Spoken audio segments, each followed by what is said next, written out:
Hello and welcome. My name's Ryan Johnson, and this is the Saltcast. Welcome. And today I have invited Paul Johnson to be on with us. Good morning, Paul. Good morning, Ryan. It's good to be here on this awesome day. It's sunny, St. George today. Sunny. We've been experiencing a lot of rain, unusually. That's the 6 years I've been here, it has not rained like it has. So I'm glad to see the blue skies are back today. Yeah. Well, I know you're relatively close to Lake Mead, and I've been seeing videos, so how low it is. Crazy low. Yeah. So maybe that will help a little bit. Yeah. Maybe. But Lake the desert Mead is dry. unusually low, but we have experienced a lot of rain. It has never rained like this consistently before. For St. George, anyways. For St. George, yeah. Now, when we were in Texas, yeah, it's not unusual. Yeah. Lots of rain, man. Though even Texas has gotten a lot of rain. Yeah. A lot of flooding going on. But sad to say, though, I don't think either one of us is a weather expert. Nope. So the weather is definitely not going to be the point of discussion today, though I do know that you are a sales tax expert. Yes. A lot of years dealing in the sales tax world, and a lot of expertise in this direction, if you know what I mean. Oh, I do. I do know what you mean. Sometimes I can get lost in our discussions. I have a lot of knowledge myself, but sometimes I don't know the answer. But today I was kind of hoping to talk about, we talk to a lot of people who are just starting, or they've been in business for a few years, and, maybe we'll do some risk or nexus analysis for them. But in the end, there's not much that, we can do for them specifically. So I was wondering, for that level of business, what do you recommend, and where should they go, and what should they do? Yeah, that's a great question, great discussion for those who, haven't made it just yet in the business world. They're still trying to figure out how to make money and sell a product or a service. And, they haven't exceeded or established nexus, and they haven't exceeded the economic nexus thresholds that we most commonly talk about.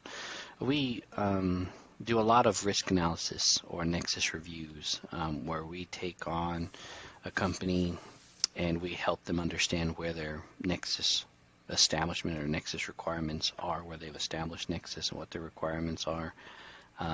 But in certain circumstances where the company is not very large and their footprint is not very big, and then it can be pretty simple and straightforward. And in those instances, like most recently, for example, a situation comes to mind where we did a risk analysis for a company who they didn't have a large number of transactions, but they did have large volume of sale.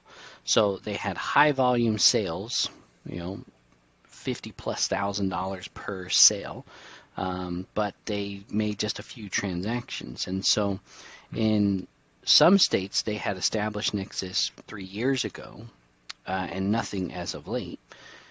And so in this one it was pretty simple. Hey, you're registered in one state and you haven't established nexus as over the last year or 2 years from an economic nexus perspective. Historically, you had an employee, and we kind of addressed that a little bit, but for the time being, you're registered, you're compliant, you're filing returns in your home state, and everywhere else is just on a watch, kind of a watch to do, if you will. Keep an eye on, if you will. And so in that instance, what we do is we just provide them the information, the thresholds, the requirements, common activities which establish physical nexus. We send them to our website where we have some specific tools and direction on what to do next or what to keep an eye on. And then depending on their needs, and this one specifically didn't have any specific needs, but sometimes we'll send them to a third party, a rate engine such as Avalara. We'll send them to Sovos, we'll send them to TaxJar, we'll send them to Vertex. There are a lot of different software solutions that we partner with and that we utilize for rate and determination. So if they did establish Nexus and they needed to pull a tax rate or identify what rate to charge, then they would have the resources there available. In the meantime, it's just a matter of keeping with their existing invoicing system, whether that's whatever platform they're on. But it at least gives them some guidance and some direction, some things to watch out for, and to keep an eye on, if you will. Yeah. So essentially, you recommend, especially after like a nexus analysis, we can give them some, some specific things to look out for. But generally, you just need to watch your economic nexus thresholds. Be cognizant of your physical presence in different states and making sure that you're keeping up with that. Yeah. So if you're a small business and you're not quite there from a sales perspective, right? You didn't make more than $100,000 in a given state, for example. In some states, $500,000. But maybe you attended a couple of trade shows, or you have sales reps in those jurisdictions, and you've established physical nexus. And so it's another reminder for companies that their focus is on economic nexus, but they forget about sales tax from a physical nexus perspective. And so we give them those activities or events that trigger physical nexus, and make certain that they're aware, hey, if you participate in any of these physical activities, then you have established physical nexus. So be wary of that, or cognizant of that at least. Not weary, but cognizant of it. And then go from there. Okay. And then so like these third-party software groups, they can, you can get the rates from them. Is that one of the main things?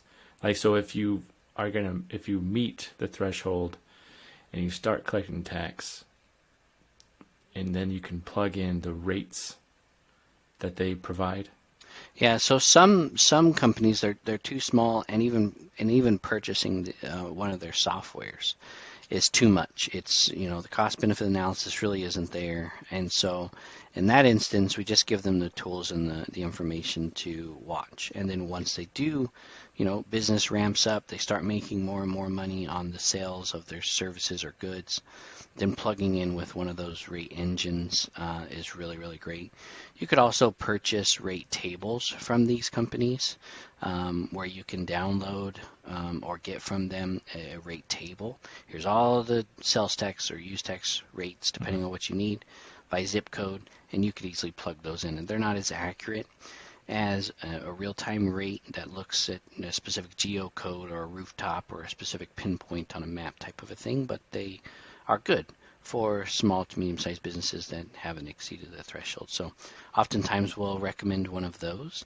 But then just recently, this example that I gave you, they were a big reseller or wholesaler rather, where the product that they sold was being resold more times than not. And so depending on the volume of transactions, this one didn't quite meet it, but depending on the volume of transactions, they could subscribe to maybe their resale certificate management engine, or they could subscribe to their other aspects of the software that they use, such as like the purchase side.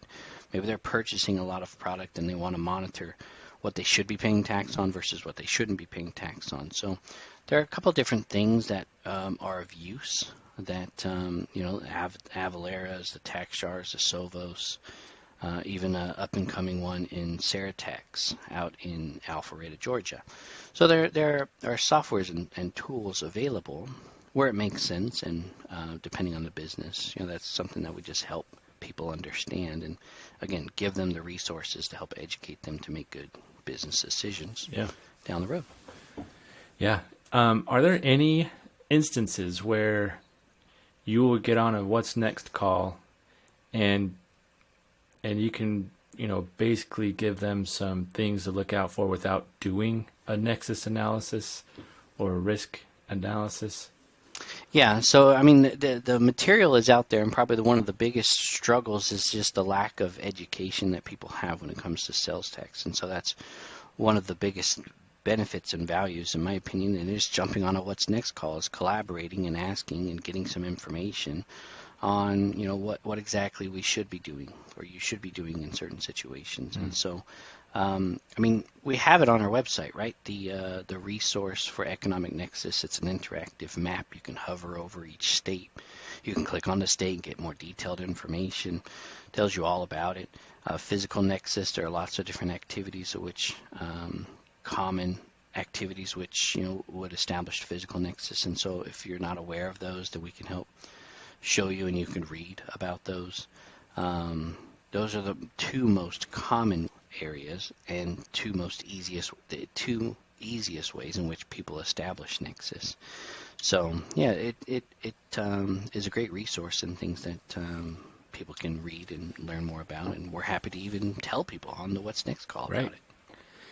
And I think our purpose, one of our purposes anyways, when we have a podcast or create blogs and tools, is that these, if you're a smaller business that you don't have a whole lot of sales yet, or maybe you're just starting and you don't have much of a physical presence except for your, where you're located, and we've created these tools so that you can, determine what you should be doing yourself at this point. And so, and we hope to make good recommendations and resources available.